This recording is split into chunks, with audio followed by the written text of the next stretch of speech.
قرآن کو مٹانے والے خود مٹ گئے، قرآن باقی ہے۔ قرآن کے احکامات کا مذاق اڑانے والے ختم ہو گئے، مگر قرآن باقی ہے۔ دین اسلام کا مذاق اڑانے والے دنیا سے نیست و نابود ہو گئے، مگر قرآن باقی ہے۔ وہ اس لیے باقی ہے کہ اس کی حفاظت کا ذمہ خود اللہ نے لیا ہے۔ خود ارشاد فرماتا ہے انا نحن نزلنا الذکر وانا لہ لحافظون، بے شک اللہ نے قرآن نازل کیا ہے اور اللہ ہی اس کا نگہبان ہے، اللہ ہی اس کی حفاظت کرنے والا ہے۔ اور ایک بات آج آپ یاد کر کے جائیے گا، جو قرآن پڑھتے ہیں قرآن کی برکت سے اللہ تعالیٰ انہیں عزتیں عطا فرما دیتا ہے۔ قرآن اپنے پڑھنے والوں کو غریب نہیں رہنے دیتا۔ سن رہے ہیں آپ؟ سمجھ آ رہی ہے بیٹا آپ سب کو؟ قرآن اپنے پڑھنے والوں کو غریب نہیں رہنے دیتا، قرآن اپنے پڑھنے والوں کو بھوکا نہیں سونے دیتا۔ قرآن عزت والا ہے، اس کو پڑھنے والا بھی عزت والا ہو جاتا ہے، اس کو پڑھانے والا بھی عزت والا ہو جاتا ہے۔ ہمارے پیارے آقا صلی اللہ علیہ وآلہ وسلم نے فرمایا بہترین لوگ وہ ہیں جو قرآن پڑھتے ہیں اور قرآن پڑھاتے ہیں، یہ بہترین لوگ ہیں۔ مالدار بہترین نہیں ہے، دولت کا دھن کا ہاں جی ڈھیر لگانے والے یہ بہترین نہیں ہے، خزانے جمع کرنے والے، نوکریاں ہاں جی اور پنشنیں کھانے والے یہ بہترین نہیں ہے۔ حضور کی امت میں اگر کوئی بہترین ہے تو وہ قرآن پڑھنے پڑھانے والے ہیں۔ بس ایک چیز ذہن میں رکھ لو کہ ہم نے ساری زندگی قرآن پڑھتے رہنا ہے، ساری زندگی قرآن پڑھتے رہنا ہے۔ اور جب آپ قرآن پڑھتے رہیں گے تو قرآن کی برکتیں بھی آپ کو ملتی رہیں گی۔ قرآن کو اٹھانا یہ بھی ثواب، قرآن کو چومنا یہ بھی ثواب، قرآن پڑھ کر کسی کو دم کر دینا یہ شفا ہے۔ ہاں جی آپ خود پڑھیں گے بہت ساری بیماریوں سے بھی محفوظ رہیں گے۔ ہم کہتے ہیں ہمارے گھر میں برکت نہیں ہے، ہمارے گھر میں سکون نہیں ہے، امی ابو کی لڑائی رہتی ہے، گھر میں بھائی بہنیں لڑتے رہتے ہیں۔ آپ اپنے گھر میں خود بھی اور اپنے گھر والوں کو بھی یہ کہیں کہ گھر میں قرآن پڑھنا شروع کر دو، انشاءاللہ لڑائی جھگڑے اختلافات ختم ہو جائیں گے۔ یہ شروع کر دیں، یہ جب شروع کریں گے نا پھر آپ کو بھی پتہ چلے گا کہ برکتیں کیا ہیں۔ ساری زندگی اس عمل کو آپ نے جاری رکھنا ہے، ساری زندگی سب نے، میں بھی کوشش کروں آپ بھی کوشش کریں، بچے بھی اساتذہ بھی سارے اپنے گھروں میں قرآن پاک پڑھنے کی۔ قرآن جہاں جہاں پڑھا جاتا ہے وہاں اللہ تبارک و تعالیٰ کی رحمتوں کا برکتوں کا نزول ہوتا ہے۔ اللہ تبارک و تعالیٰ نے یہ قرآن ہمارے نبی کو عطا فرمایا جن کا ہم میلاد منا رہے ہیں۔ پھر اس قرآن میں اللہ نے اپنے محبوب کا میلاد بھی بیان فرمایا ہے۔ جب تک قرآن رہے گا حضور کے میلاد کا بھی ذکر رہے گا۔ قد جاءکم من اللہ نور و کتاب مبین، اللہ تبارک و تعالیٰ نے حضور کو نور بنا کر بھیجا اور قرآن کو بھی نور بنا کر بھیجا۔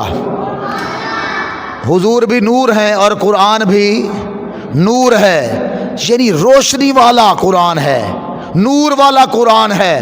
اس کو جو پڑھتا ہے وہ بھی نور والا ہو جاتا ہے۔ قرآن پڑھنے سے نا بندے کا جو چہرہ ہے نا وہ چہرہ خوبصورت ہو جاتا ہے۔ قرآن پڑھنے والے کا چہرہ کیسے ہو جاتا ہے؟ رنگ اس کا کالا ہونا کالا، قرآن پڑھتا رہے تو قرآن پڑھنے سے وہ گورا ہو جاتا ہے۔ ہاں اس کے چہرے پر نور آ جاتا ہے، چہرہ خوبصورت ہو جاتا ہے۔ تو آپ قرآن کو محبت کے ساتھ پڑھیں، صرف ایسے نہیں ماں باپ کے ڈر سے، اساتذہ کی سختی سے، نہ اس لیے نہیں، قرآن کو محبت کے ساتھ پڑھیں کہ یہ قرآن میرے نبی پر اترا ہے، یہ قرآن اللہ کا کلام ہے اور اس لیے ہماری رہنمائی کے لیے یہ نازل ہوا ہے، تو لہٰذا ہم نے قرآن پڑھنا ہے، قرآن کو سمجھنا ہے اور اس پر عمل بھی کرنا ہے۔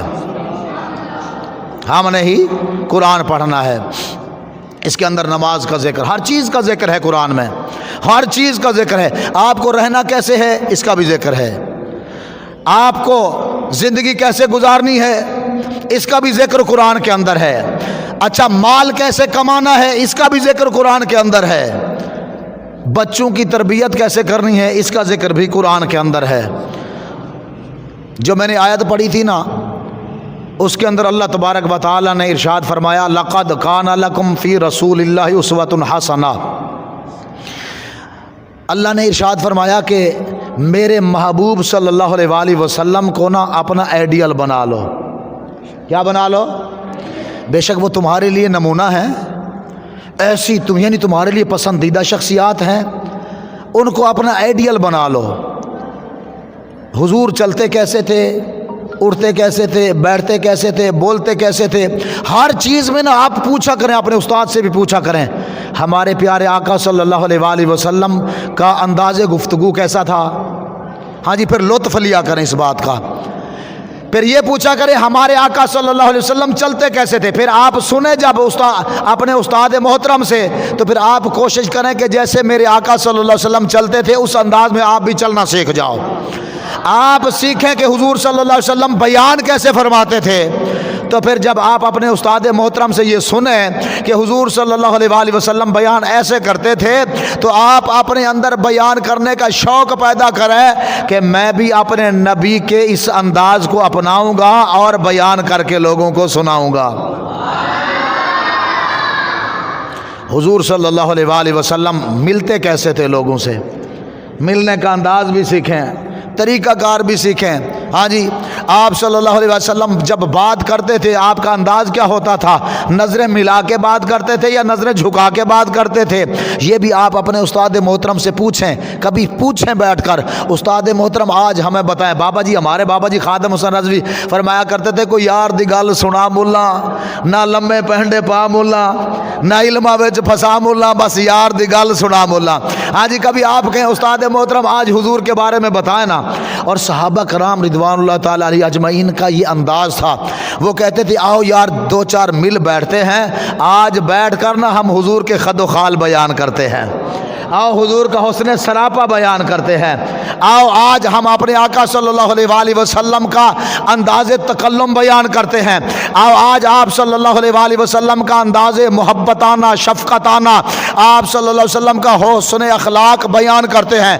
پھر بیٹھ کر نا ایک دوسرے سے کہتے تھے حضور صلی اللہ علیہ وآلہ وسلم جب بات کرتے تھے بڑی نرمی سے بات کرتے تھے، اور اگر کوئی آواز دیتا تو حضور اس کو اپنی نگاہوں سے نا اس طرح دیکھتے تھے، آنکھوں کے کناروں سے ایسے دیکھتے تھے، اور جس کو حضور آنکھ بھر کر دیکھتے تھے نا وہ عشق میں تڑپنے اور مچلنے لگ جاتا تھا۔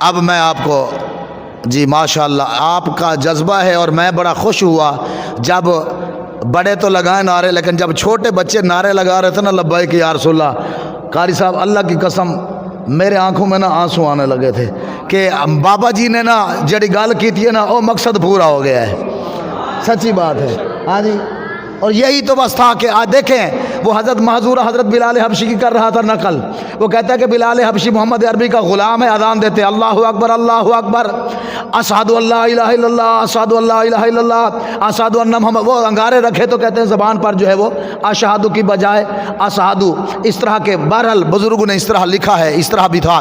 تو کہتے ہیں جب وہ کہہ رہا تھا بار بار یہ دہرا رہا تھا کہ محمد عربی کا ایک غلام ہے، مؤذن ہے، نام ہے بلال، رنگ ہے کالا، اور اذان پڑھتا ہے، کانوں میں ڈالتا ہے انگلیاں، آنکھیں کرتا ہے بند، اونچی جگہ پہ کھڑا ہو کے کہتے ہیں اللہ اکبر اللہ اکبر، اشہد اللہ الہ الا اللہ۔ ادھر یہ نقل اتار رہا تھا اپنے دوستوں کے ساتھ، تھا یہ کافر اور کافر کا بچہ تھا۔ حضور صلی اللہ علیہ وآلہ وسلم تشریف لائے، معذورہ نے جیسے آنکھیں کھولی نا، سامنے دیکھا کہ حضور کھڑے مسکرا رہے ہیں۔ باقی جتنے لڑکے تھے وہ تو بھاگ گئے، آگے پیچھے ہو گئے. یہ لڑکا وہیں کا وہیں کھڑا تھا، بھاگ بھی نہیں سکتا تھا چونکہ حضور تشریف لے آ چکے تھے. تو میرے آقا صلی اللہ علیہ وسلم نے فرمایا کہ معذورا میرا بلال کیسے اذان دیتا ہے، ذرا بتاؤ نا میرا بلال کیسے اذان دیتا ہے. اب پھر جو ہے نا وہ شرماتے ہوئے گھبراتے ہوئے جب میرے نبی نے شفقت دی نا تو عرض کرنے لگا کہ حضور بتاؤں آپ کا بلال کیسے اذان دیتا ہے. حضور نے فرمایا بتاؤ نا. کانوں میں ڈالی انگلیاں ایسے، آنکھیں کی بند، چہرہ کیا اوپر، کہتے اللہ اکبر اللہ اکبر، اشہد ان لا الہ الا اللہ، اشہد ان محمد رسول اللہ. ادھر حضور نے دعا کے لیے ہاتھ اٹھا دیے، یا اللہ زبان سے تو کہہ رہا ہے نا، دل سے بھی کہلوا دے. اذان پوری کرنے کے بعد پتہ کیا کہنے لگا میرے دوستو، میرے بھائیوں، میری ماں کو کہہ دینا، میرے باپ کو کہہ دینا، میرے گھر میں کہہ دینا میں گھر نہیں آؤں گا، میں محمد صلی اللہ علیہ وآلہ وسلم کا غلام بن گیا اور ان کے ساتھ جا رہا ہوں. وہ پھر محبت تو پھر حضور نے ایسی دی. ہاں جی، تو واللہ بخدا آج یہ بچے ہیں یہ کہہ رہے ہیں لبیک یا رسول اللہ، یعنی حضور ہم حاضر ہیں اور انہی میں انشاءاللہ ممتاز ہو آئیں گے انشاءاللہ. اسی میں انشاءاللہ انہی میں غازی تنویر بیٹھے ہوئے ہوں گے انشاءاللہ، اسی میں مجاہد اسلام انشاءاللہ عزیز اٹھیں گے. اور مجھے بڑی خوشی ہوئی کہ جب دیکھیں یہ بابا جی فرمایا کرتے تو ساڑھے تے دودھ پیندے بچے بھی لبیک دے نعرے لان لگ پینا ہے.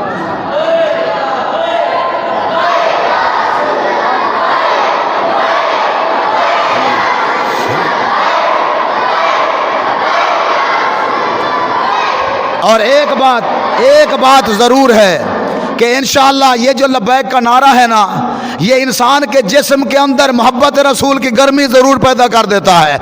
اور ایک بات بتاؤں، جب تک یہ قوم اس نعرے کو جاری رکھے گی، لگاتی رہے گی، جب تک لبیک یا رسول اللہ کے مقصد کو سمجھتی رہے گی، تو انشاءاللہ العزیز وہ وقت آئے گا ہم دیکھیں گے، ہماری نسلیں دیکھیں گی کہ انشاءاللہ العزیز جہاد کا جذبہ بھی اسی نعرے سے پیدا ہوگا.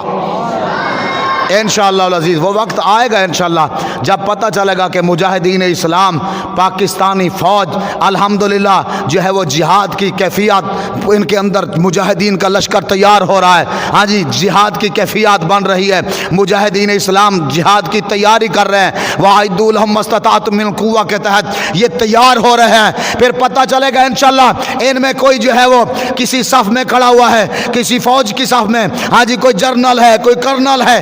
اور انشاءاللہ یہ لبیک کے نعرے کی گرمی سے انشاءاللہ اس کے اندر یہ جذبہ بیدار رہے گا اور اسی نعرے کے تحت انشاءاللہ کفار کے چھکے چھڑائے جائیں گے.